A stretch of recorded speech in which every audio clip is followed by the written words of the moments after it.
All right. Um, so yeah, let's just go ahead and move forward, and people can join us as we go. Um, so yeah, so I appreciate everybody coming. So um, today's discussion, we're just talking about open source geospatial technologies, how people have used them. Um, which ones you've used, which ones you like, where you see the industry going as far as open source geospatial stuff. Very interested in all of these viewpoints. So I am John Ross. If I haven't met everybody here, I am the new organizer for GeoSTL. We had a relaunch back in, I want to say it was February, before everything kind of went south, and then we suddenly couldn't meet anymore, and so now we're going to start doing it virtually. But so I work for 1904 Labs, who kind of sponsors GeoSTL now. It's a software development consultancy down based out of the Cortex. And so one thing we're doing right now is really looking at the open source geospatial community and seeing where we can help and get a real understanding for the use of open source technologies, and gain some expertise and see what we can do. Say one thing. So along those lines, so we are recording the session just to give everybody a heads up. We're not going to be sharing this out like crazy. We're just wanting to capture the conversation so that we can further get a real feel for the community, and make sure we capture all of the takeaways.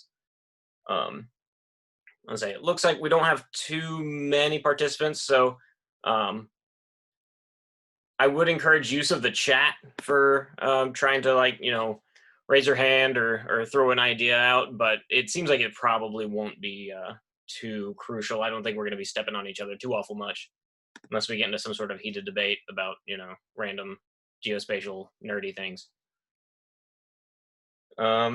So yeah, the very first thing, why don't we just have folks introduce themselves in the chat? Or actually, we've got very few. Why don't we just kind of go around the room? I'll just call you out, and you can give me a quick rundown. So I'm going to pick on Stephen. So Stephen Kipp, just hey guys, a really quick introduction. Yeah, I'm Steve. I work for Parsons, formerly OG Systems, got bought relatively recently. I've been in the geospatial space for probably coming up on 4 years-ish now. Been doing deployments for NGA. I'm a big fan of open source software, so this piqued my interest. I'd done a lot of it when I used to work at AT&T, and now I'm working on it here at Parsons in the CCAN space. And I'll kind of probably talk about, I always have strong opinions on some software, so this is going to be a good thing for me. So, but we'll get into it later. Very cool. Let's say, actually, I'll go ahead and, I got some 1904 Labs colleagues here. So Alicia, why don't you introduce yourself?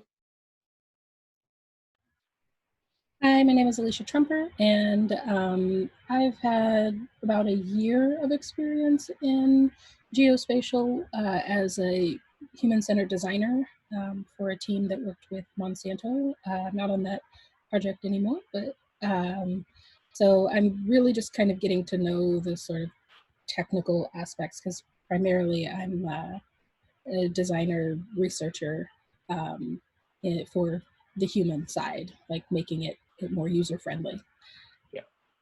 So yeah, that's a really big thing about 1904 Labs is it's like agile software development, but it's very deliberate about being user-focused, and it shouldn't be hard to use. It should be very natural, and it should be oriented toward the person who actually has to use the software. So all right, Rebecca, you want to give a quick introduction? Unmute.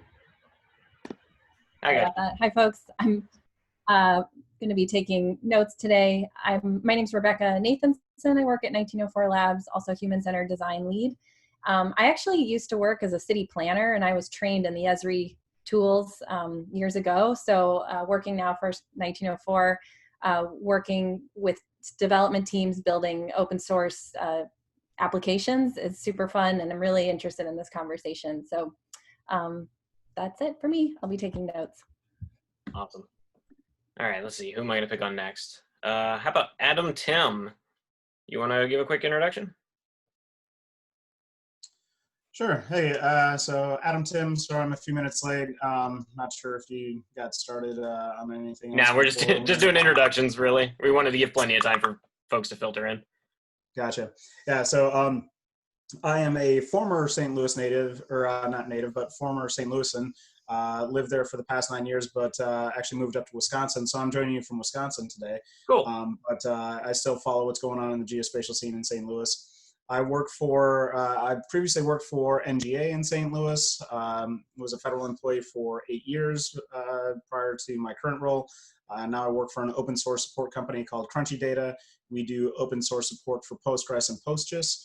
And we just released a couple of new spatial microservices that allow you to more easily generate vector tiles natively from PostGIS, as well as the brand new OGC API for features. So we're the first implementation of that.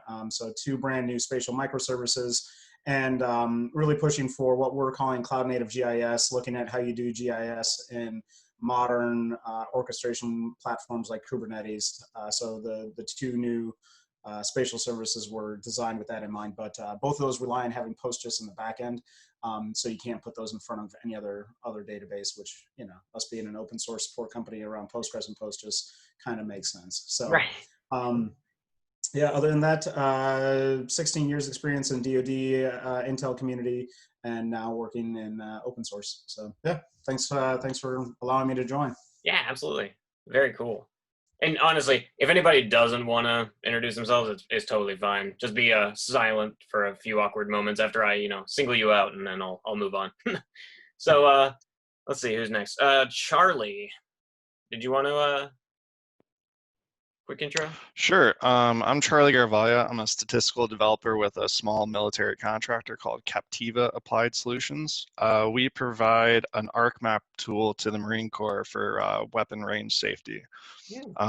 I'm just here to kind of learn about the open source tools that are available and kind of further my knowledge. So, Hey, Charlie, do you play hockey around here? Yeah, I do. Where do you play just Brentwood. Same. Yeah. So Thursday nights. I play Saturday nights. Gotcha. All right. I've refed you then probably, but yeah, probably. Very cool. Yeah, absolutely. All right. Chris. Hi, my name is Chris Musial. I am a software developer. I've been involved with GIS since before GIS was even a term. It's kind of gotten in the mid 80s, I guess. I work for myself, self-employed. I have a couple of companies I do work for, and primarily I've been doing a lot of Esri development with ArcObjects, but I've done some with QGIS, and just interested in kind of feeling the waters out and seeing what else is around, what the interests are in open source GIS software. Absolutely. Awesome. All right. Lawrence Kramer. Yep, I'm Lawrence. I'm working with RGI, and we're based out in Virginia, but we just opened a small kind of space in the T-Rex building. So we're looking to kind of expand into the St. Louis area. I've been involved with GIS and Geo for probably 4 or maybe 5 years now, different capacities. I worked on MapStory, which was an open source kind of data narrative visualization tool. So pretty familiar with like GeoNode, GeoServer, that whole stack. Big fan of open source too. Awesome. Let's see. Quintina. Hi. Basically, I've worked for Leidos. I work on a lot of their environmental projects. I do GIS part-time and basically quality assurance on data the rest of the time. Very cool. All right. Almost done. Let's see. Tony. Yes, sir. I am Tony Fonstock. I'm the director of software engineering at a small startup called Lean Media. Really, they've been in business for a while, but they've really just recently started to do the development side of things. And we're in ad tech, so since we're virtual, you can't throw anything at me.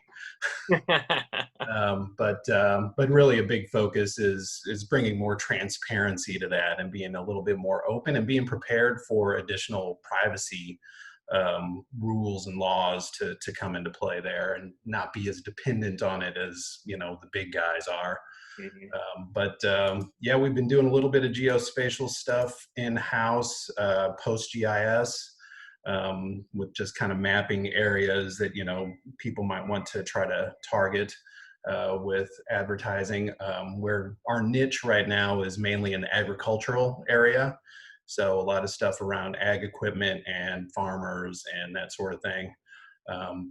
Yeah, figured I'd pop in for one of these meetings and try to absorb some information and see how that could help us. Yeah, that's awesome. Yeah, 1904, a lot of our geospatial expertise has been around precision agriculture, working with Bayer, and well, initially our first two teams started out with Monsanto before they, you know, well before they were acquired.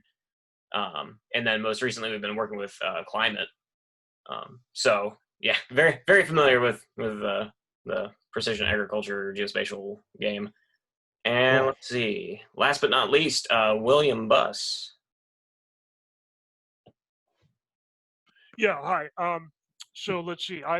For much of the last 25 years, I've been a software developer in C++ on both the Windows and the Unix Linux sides. I have to admit, I'm pretty new to GIS. I've taken a couple classes basically. So just really interested in learning more about it. And I have kind of a laundry list of products or projects that I'd like to work on. So, you know, maybe at the end, I'm really interested in if anybody has any suggestions regarding blogs, YouTube videos or books to kind of get started and just learn more about, you know, about the field and tutorials, that kind of thing. That's actually a really cool that's a cool idea. So I just encourage anyone that has like a cool idea for him about like where to go for that kind of resource. Why don't you throw it in the chat channel as you think of it, and that way we can just kind of, you know, inundate him with a little bit of knowledge there. So awesome. Cool, thank you. Yeah, no, absolutely. So that, I mean, that's been one of the big drivers of why we picked up GeoSTL, and what we're trying to do with it is it doesn't have to be people that have been doing, you know, geospatial, you know, for 30 years. It doesn't have to be software developers that know anything about it, but it's supposed to kind of help folks make those right contacts and kind of get that cross-pollination and cross-training, and in this, you know, maybe gain a specialty if you haven't done geospatial stuff, maybe learn a couple of new technologies if you want to get your hands dirty.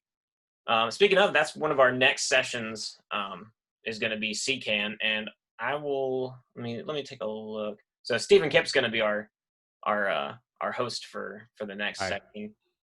I'll give you, I'll just give you a couple of minutes. Why don't you want to plug on that while I get my notes together for sure discussion. So for those of you who aren't familiar with CCAN, it's an open source data portal, powersdata.gov.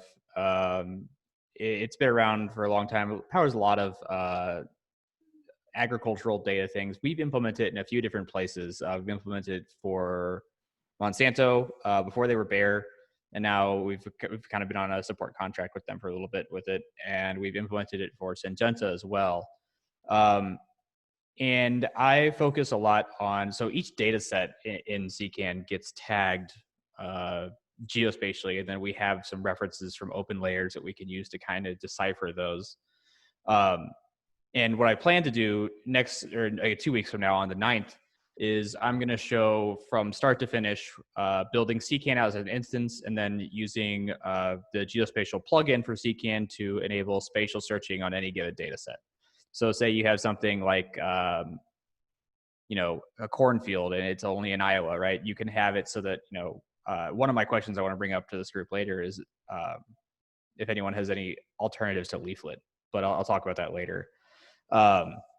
So I want to make it so you could I'll show building CCAN, starting CCAN, getting CCAN into production in under 30 minutes-ish. And then I'm going to show how to enable spatial features and then spatial searching for any given data set. And I'll take a development here. I'll go ahead and send you the link, and I can share my screen if you want to actually have some stuff up here about CCAN. So here is our implementation of CCAN, but CCAN itself, for those who don't know, ccan.org is an open source data portal, and a really good example of it. It's all written in Python under the hood, uses Jinja 2 templating, which I know that's kind of beyond the point at a high level thing, but it's kind of the technical aspects of it. Data.gov is powered by CCAN, so you can see here what I'm building out in this next thing is that hourly precipitation data, right, in CCAN. It's mainly data set focused, and it has data viewers and stuff like that. But what I really want to focus on for this is like if the NOAA has a data set, you could see its targeted range, right? And CCAN itself only contains beta information, doesn't necessarily contain the information itself, but contains information on top of information. So you can tag something, right, by any of this stuff. You could see the frequency updated. You could see the actual data points. You could see the graphic viewers. You can tag it. It's sort of a catalog, so to speak, of data points. And there's a really powerful geospatial engine built behind it. It does run in PostGIS. So I'll show some examples of using PostGIS too. And the real important part is using the spatial search, which I think is really cool. So on top of all this stuff, you can tag, any sort of amount of things about it. You can also see, so if I go back to the other page, right? So I go to the data catalog. And I click on this, you can either filter by location or you can adjust the location via the spatial search. And what I'm focusing on next time in my topic is how to get the spatial search operational, how to tag data sets in CCAN so that they're subject to spatial search, all that kind of stuff. It runs Apache Solr on the back end for spatial searches. And so now you can see all of the data sets that were just in that particular subset that we searched for. That's awesome. Is it just a simple intersection that returns the data sets? Yeah, it's bounding boxes. Some of them you can tag by any sort of GeoJSON format. So you could tag by point if you wanted to. You could tag by bounding box. You can tag by any sort of those features that is enabled in a GeoJSON. And I'll probably go through and talk a little bit about GeoJSON formatting and all that stuff. And some of the cool things too, I think, is that I didn't really have anything prepared here, but if we actually search by, let's say, WMS in our formats, we can go here. So we'll look at whatever this is. And as many of us know with WMS, sometimes it's hit or miss if they work, depending on if the server is alive or not. But you can actually view the WMS maps in CCAN. And it depends on if this WMS is updated or not. But CCAN has WMS viewing capability. Doesn't look like this one's particularly alive. But in the demo, we'll go through and I'll build a WMS out with a service from the European Union where it takes the data of Finland and shows all of this stuff. I've got most of the demo built out, and then I'll talk about all this stuff. So hopefully I can find one here that has, because it's a really cool feature to be in. I mean, most of it's all, CSV and stuff like that, but WMS is really something that I think is really cool. So yeah, CCAN's one of those really, really cool open source technologies that, like, obviously it's applicable to things that are non-geospatial, but with that spatial querying ability, like, I mean, one of the biggest problems I've heard from all sorts of different places is having data isn't the problem, but like making it discoverable is. Right. I mean, that's one of the biggest challenges that I think every place has. Like, it's just how. Yeah, and that's exactly how we built it out. Get the data into the hands of the people who need it to make the decisions. Right. How do you even keep track of what you have? let's see We here. have a question from Lawrence. Does CCAN have dashboard functionality? No, but I will talk a little bit about in my talk. CCAN is fully extendable. So one of the benefits of it being open source is that you can change and modify the source code, obviously, but CCAN actually has a built-in theming system. So I can actually show you something we've done for NGA, which is a custom media ordering system. And this is a combination of Leaflet and CCAN. So we've actually built a Leaflet interface to, oh, it doesn't work in Firefox, I forgot. But one second, let me switch to Chrome. That's my own fault. There's a bug in it that I need to fix. No one to blame but myself. That's what you get for demoing. I know. And it's been on my list for a long time to do it, to fix that bug. But let's see here. Okay, there we go. Now I'm gonna switch back to Zoom. And share Chrome. Okay, so now you can see the actual demoing thingy stuff. So we talked about creating orders. We're kind of doing an ordering system for individual packages of geospatial data. So in terms of CCAN, I mean, this is CCAN, right? We've just done a bunch of theming to it. It's still got the underlying geospatial functionality. The reason we ended up choosing it is because it's got, you know, a lot of stuff we don't want to deal with, which is like user administration and stuff like that handled for us. But as far as can it create a dashboard? Absolutely. Just a quick demo, and I'll go through building all this, but you know, you can set data bounds, and this is all built through Leaflet, which is one of my big questions. If anyone has any alternatives to Leaflet that they prefer, I don't know if Leaflet's the perfect system, which not you'll ever find one, but you can also do, rather than by data bounds, you can actually select different countries.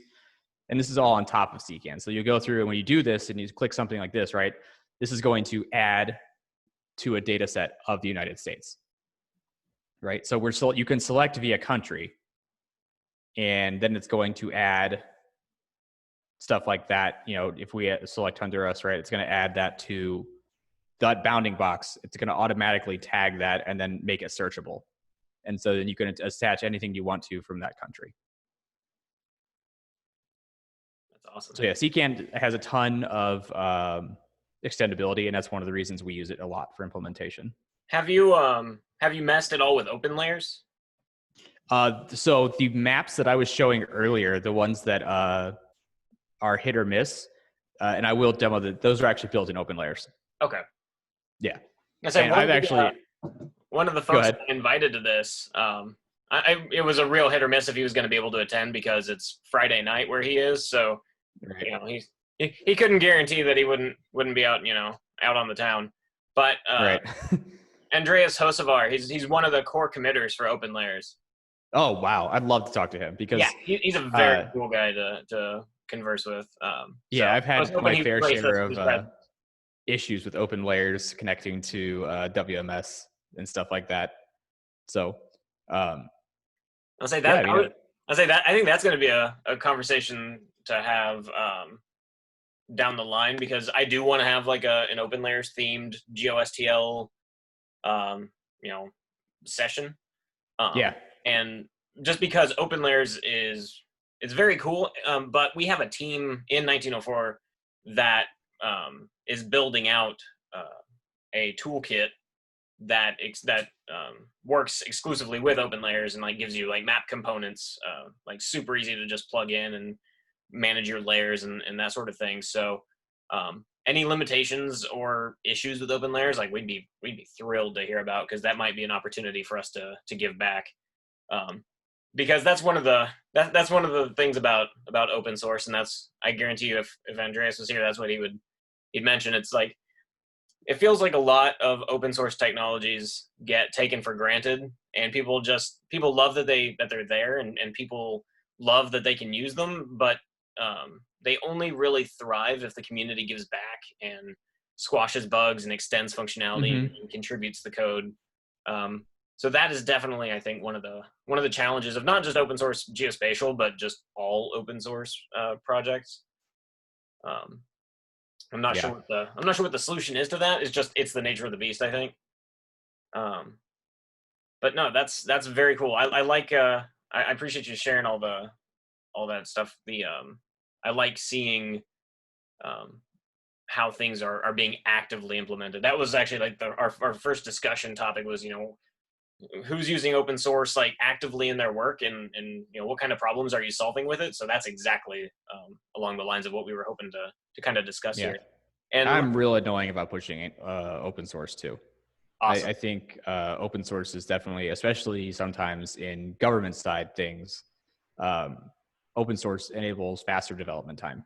A lot of, I think there's an important aspect of owning the source code that you don't get with proprietary products. You can sometimes get a black box, and something I love about open source is the fact that you can modify the source code. Right. And if you find something that's wrong with it, you can just push it back up. You can create a pull request if you need to. Let's see. Lawrence has something. Yeah, Tales from the chat. Lawrence has brought up cesium. Cesium? Yeah, Cesium? I just took a look at that. It was really cool. Yeah, so cesium is one that I've been meaning to look into for like a functionality comparison. But one of the advantages is that it treats 3D as like a first-class citizen. So you can do both 3D and 2D rendering, which might be overkill for your particular use case, but I know it's been on my list to check out for a while. Very cool. And along the same lines, this next one that Adam mentioned, Kepler GL. Has anyone messed with that one? I tinkered with that a little bit. Oh, cool. Walter, you've messed with Kepler? Haha, that's what you get for acknowledging my question. Yeah, well, I'm trying to wipe my hand, and well, I mean, good luck with that gigantic chicken in the background. Oh yeah, it's splatchcocked. Yeah, it was good. Definitely lags a little bit. I'd like to see what they do in the future, because we tried to put a huge data set in there, and then I think I was working with a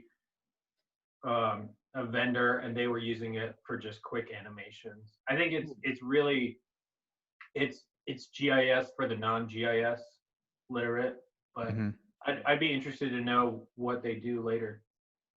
Yeah, I'd say whenever I was tinkering with it, I was loading in. I think I just had a CSV of data points, but they were correlated to the Uber H3 hexagons.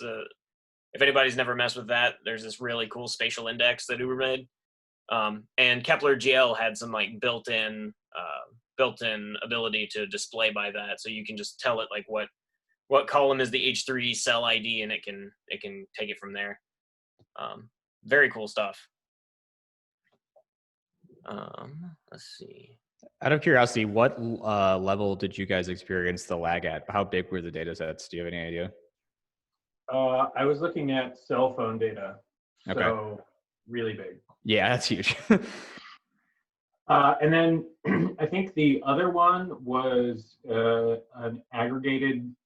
No, I don't know if it was aggregated. So basically, we worked with a vendor called SafeTrek. I think they've since pivoted to Moonlight. Yeah, I actually, one of my good friends was the founder. Okay, yeah. So they're out of T-Rex, so they're local. But they provided us with an application that allowed for Metro to be able to look at emergency calls. So whenever the app was triggered, and they would do analysis of those data sets. And so, we had like, I don't know, six months worth of data, but I don't know, it couldn't have been over, 10, couldn't have been over 10,000 probably. Okay. Cool. So yeah, this has been really cool seeing like different implementations, and I definitely want to point out Andy Deering there. Thanks for joining us. Hey, sorry about being late. No, it's perfectly fine. it's been going really well. So some things I've heard. So open source, open source tech, using it to solve the problems. One of the big things is like, you know, it's not a black box, and if you have problems or you need to extend it, you can, assuming you have the ability to. Are there any other like major are there any major benefits to using like open source tech in geospatial? I mean, is it just that openness, the ability to really like get into the brains of what it is you're relying on for your, you know, your analysis and display, or is it the, you know, maybe the freedom of implementation just in general, right? Yeah, I will say that's a big thing that we pitched to one of our NGA clients when we were going through, and we would say, okay, there you can go with a proprietary solution, right? And then if you look at cost down the line, open source is not only faster to implement sometimes, I won't say always, but I will say most of the time, assuming the open source is well supported. So there are some cons in there, but ultimately it's a cost saving measure too, right? When you look at open source and let's say you take something like, you know, I'll use CCAN as an example in a biasness, but with CCAN, right, when we implement that stuff, the source code then becomes yours, right? And with proprietary software, sometimes it can seem almost outrageous that, you know, you don't necessarily, especially in cloud hosted things, you don't necessarily own the source code. So if you need something changed, you know, you look at speed, right? Let's say you need something changed or a different function added, you're going to have to go to them. There's kind of a middleman in between you and the modification. And that costs time, and time is money, essentially. Or you could just think of it in terms of cost. You know, if you need a feature added and you have to go to someone and say, we need this, and they're going to come back to you with a proposal, that's money as well. But if you own the source code, all you have to do is simply change it, right? So not only is it a time saving measure, but I would also argue it's a strong cost saving measure. I can see that for sure. I'll say one thing I want to make sure we get to. We're kind of jumping around, but like it's such a big topic, right? That's why I wanted this to kind of be a big flowing discussion, because I mean, an hour is hard to fit an entire discussion about open source geospatial software, and so the fact that we're filling it with content is, like, to me, that's a success. So some things that folks specifically mentioned in the little survey that we had out there. I've never messed with it, but it looks really cool. The library Moving Pandas. Has anyone tinkered with that? Because it looks super cool. So it's basically GeoPandas. Here, I'll just link it in the chat. Well, and it's written by After Dark, right? What, I can't remember her name. That's her handle. Ah. Anita. Anita I think it's somebody else. Is it Anita Grazer? Yep. Yeah. And So it it's just got like approved by some like open source GIS organization. This is sweet.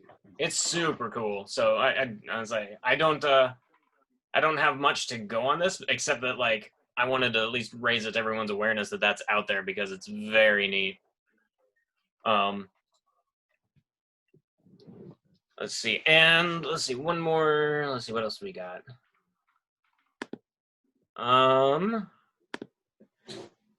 Let's see. Maybe somebody can tell me.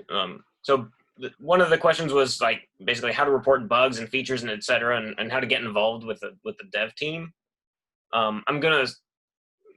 Someone can correct me if that was your thing and I'm misunderstanding it. But basically, my understanding with regards to the conversation, like how do you raise issues with any of these types of libraries and softwares? Like how do you go about getting their attention on a problem, I imagine. And I think, you know, if that's the case, I guess it kind of varies based on what you're trying to use.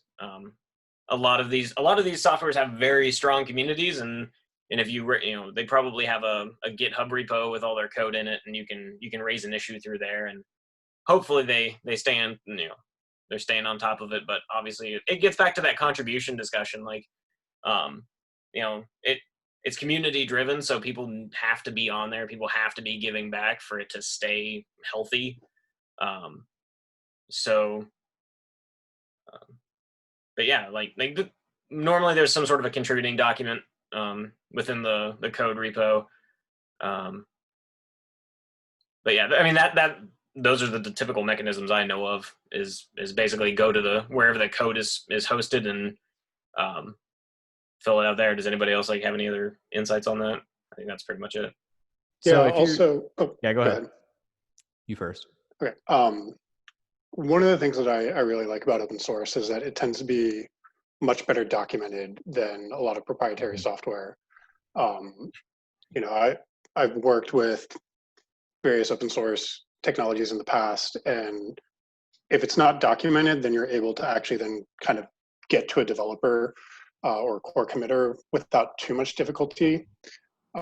Trying to scroll through the GeoNet website for Esri products can be a bit tougher. You know, there's not as quick a turnaround on responses to questions. So that's one of the things I really like about open source. Very cool. Yeah, I mean, it's one of those things. Whenever it's so distributed, tribal knowledge is kind of it doesn't really happen that way as much, because anybody has to be able to pick it up and work with it and extend it and fix it. And, so here I'm going to put another link in here regarding one of the questions that was posed. So somebody was asking about GIS in Kubernetes. This is not something I personally have any experience in, but it's fascinating. I have to imagine there might be somebody here that has any amount of insight on that. So that's actually the article I wrote. Oh, very cool. Oh yeah, so it is. Yeah. So that's so like I was saying at the outset, that's what we're starting to venture into on the crunchy data side, right? So really taking a look at so the fundamental premise that we went into this with was PostGIS is a highly capable GIS engine.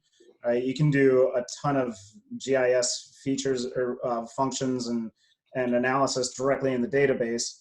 But that's oftentimes intimidating for kind of your typical Esri trained GIS analyst. So, and then you take a look at one of the things that Crunchy provides is a mature Kubernetes operator for PostGIS. And so we were like, well, we got this really great capability of being able to easily spin up PostGIS clusters in Kubernetes. How can we make it easier for GIS developers to actually access the features and functions of PostGIS in their new modern web architectures? And so we took a look at kind of the 80% use case around web-based GIS. And the top two things we found were vector tiles, right, as kind of the modern way of being able to display data in a web browser, and features, being able to publish things in a web feature service. And we saw the new OGC API for features, and we're like, hey, that's pretty cool. We could probably do something around that. So for those of you that are familiar with PostGIS, Paul Ramsey, the original core contributor and continuing contributor of PostGIS, is a Crunchy Data employee. So he took on writing PG TileServe and had that done for us in about 3 months. And then his compatriot, Martin Davis, wrote PG FeatureServe. And the two of those are microservices in the truest sense of the word. They do require PostGIS in the back end because they rely on the core features found in PostGIS. But they're super easy to use. I strongly encourage you to go check out our GitHub repo. Both of them are open source, and pull them down. All you need to do to really get them to run, well, they're, to the previous comment, they are well documented. We spent a lot of time working on documentation on those. So you should be able to follow the documentation, but essentially once they pull it down, if you compile it locally, you know, they're written in Go. So they're super lightweight, super performant. We're working on getting out official containers of those. We should have those published fairly soon. It's just internal processes have taken a little bit longer than we liked. But if you spin up in a container, you pass a database connection URL, the database that the service has access to will automatically publish all of the data found in the tables. So it's a really, really fast, really easy way of being able to generate vector tiles from your data set There's no additional configuration that's required for either of the services. Your database is your configuration. And so they were also designed to run in Kubernetes from the start. We had that in mind when we designed them and built them. And yeah, so they're super scalable, super flexible. There are some drawbacks in terms of what you would normally find in a web architecture, right? So there's no caching of data, particularly with the vector tiles. So if your data doesn't change a whole lot, you probably don't want to be going back to the database just to get the same data back.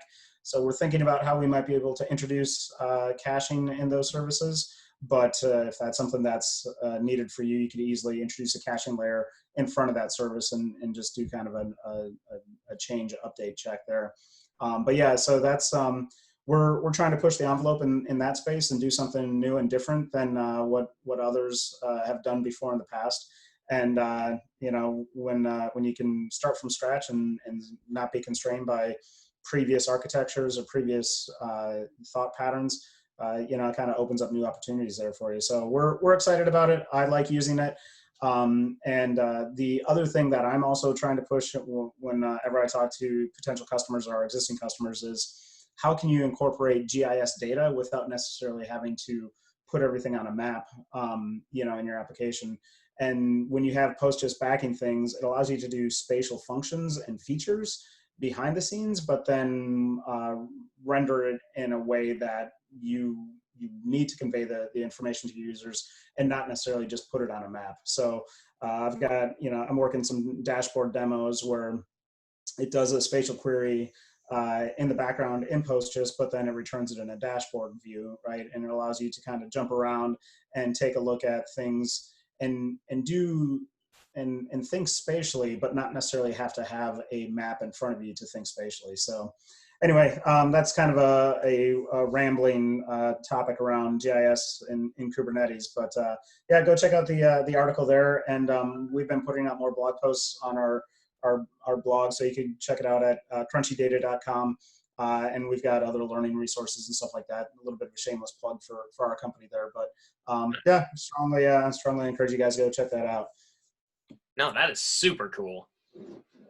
I'm actually gonna probably send that to our one of my teams so that they can go and poke around to that, because that's very, very cool.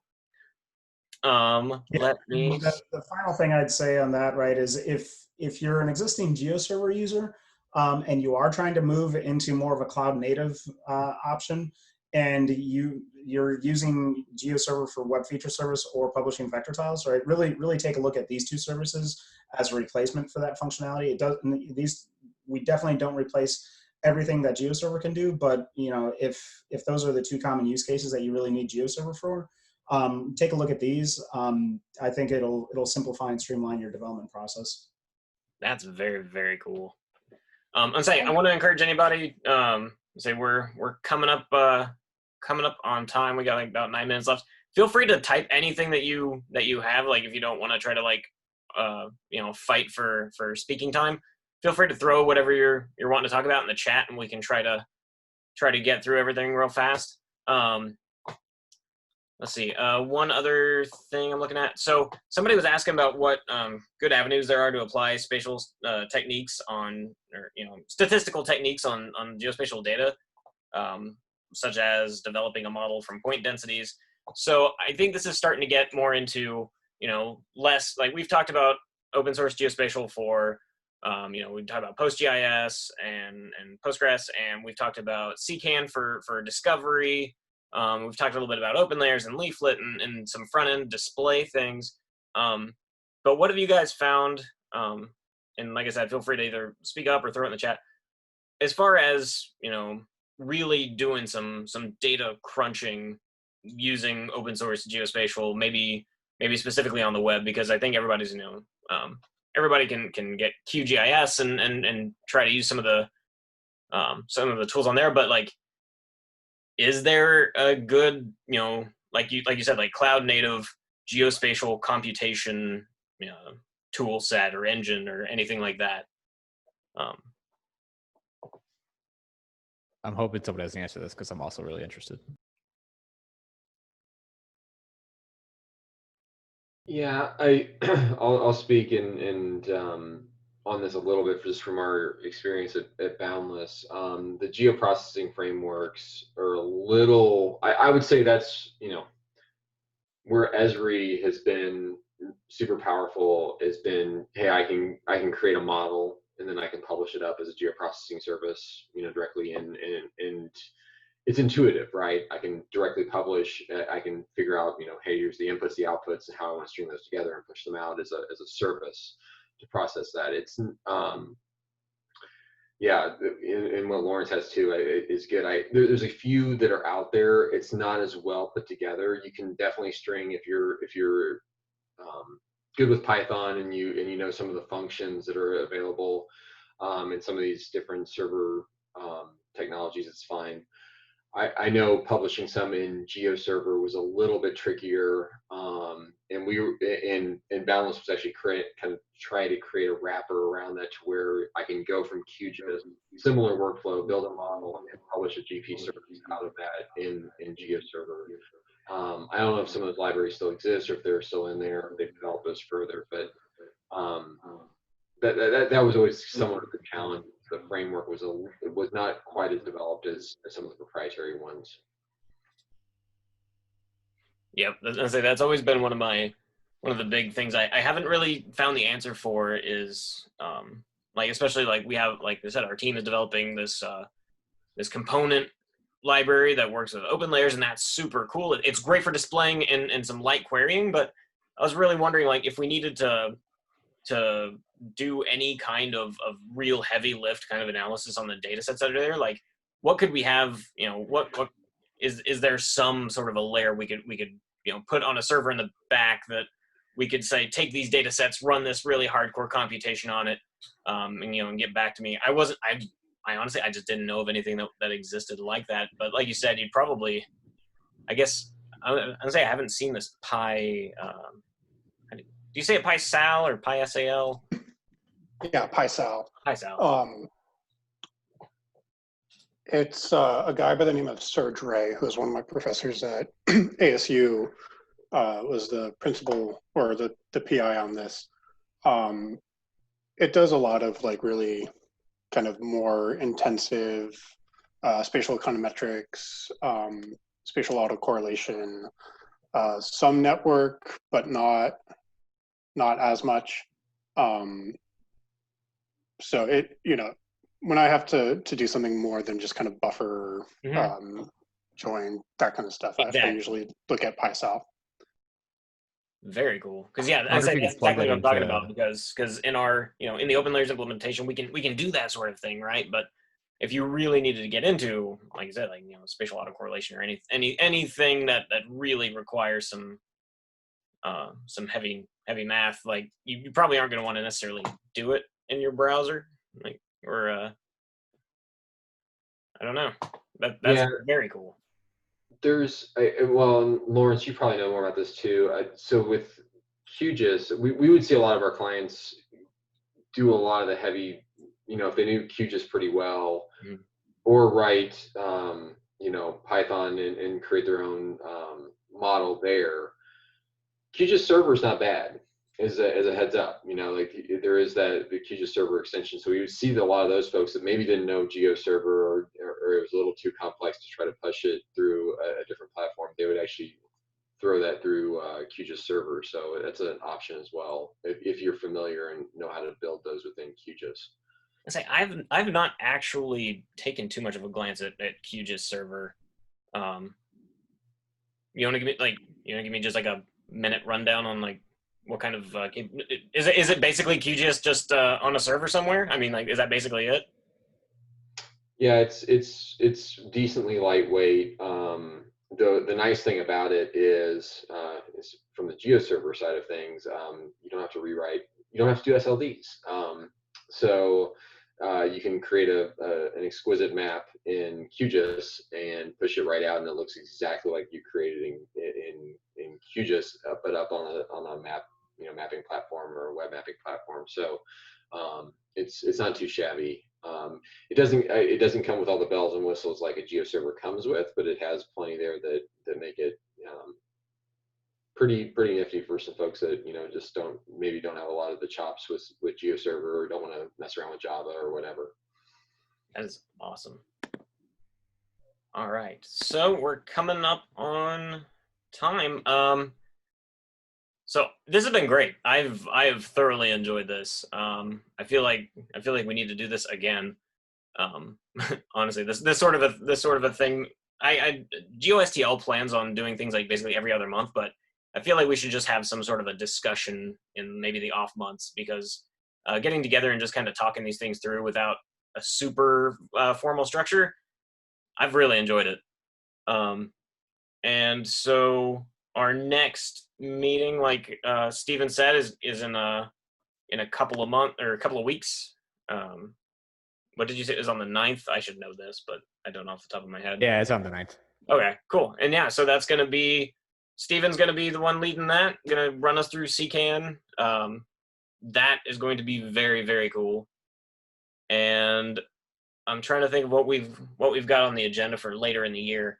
One of the big things, so 1904 hasn't, we haven't really come out with all of the details of it yet, but we're putting together a geospatial hackathon. So we're actively working on that. I've got meetings later today to discuss planning and everything for that. So keep an eye out for that. We're shooting for probably mid-September, and it'll be virtual, online, so nobody has to worry about cramming themselves into a small space for the weekend. But yeah, so keep an eye out for that. I'll make sure to put it out on the GeoSTL page. And as always, feel free to reach out to me if you have any questions at all, or you just want to chat about geospatial nerdy things, because I'm always down for it. But that's all I've got, and we are officially at time. So thank you very much, everyone, for coming out. Thanks, guys. Thank you. Yep, Take it easy. have a good one. Thanks, everyone. Thanks, everyone.